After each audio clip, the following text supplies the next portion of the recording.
এবারের world cup হতে যাচ্ছে ইতিহাসের সবচেয়ে বড় আসরগুলোর একটি। এই প্রথমবারের মতো 48টি দেশ খেলবে এবারের ওয়ার্ল্ড কাপে। এছাড়া এখানে ইউএসএ, মেক্সিকো, কানাডার মতো দেশ এটাকে আয়োজন করতেছে এবং বড় গ্লোবাল রিচ এবং আরও বেশি ম্যাচ।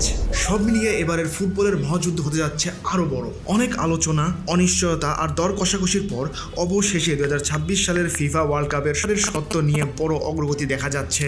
এবার ধারণা করা হচ্ছিল যে চীন, ভারত, বাংলাদেশ এসব দেশগুলোতে নাকি ওয়ার্ল্ড কাপ দেখানো হবে না, কারণ এরা এখনো সত্ত্ব কিনেছিল না। কিন্তু লেটেস্ট নিউজ অনুযায়ী ভারত এবং চীন দুইজনই কিন্তু কিনে ফেলেছে তাদের সত্ত্ব। এবার বাংলাদেশও সেই পথে এগোচ্ছে। যদি আপনাদেরকে আমি লেটেস্ট নিউজ বলি, সেই অনুযায়ী প্রায় 90% শিওর যে টি স্পোর্টসে এবারের ওয়ার্ল্ড কাপ দেখা যাবে। ইয়েস, টি স্পোর্টস অলরেডি নাকি এটার ব্রডকাস্টিং যে রাইট সেটা কিন্তু কিনে ফেলেছে, কিন্তু এখনও তারা তাদের অফিসিয়াল কোনো পেজ বা চ্যানেল থেকে কিন্তু এটা ঘোষণা করেনি বা অ্যানাউন্স করেনি, কিন্তু খুব শীঘ্রই এটা তারা করবে।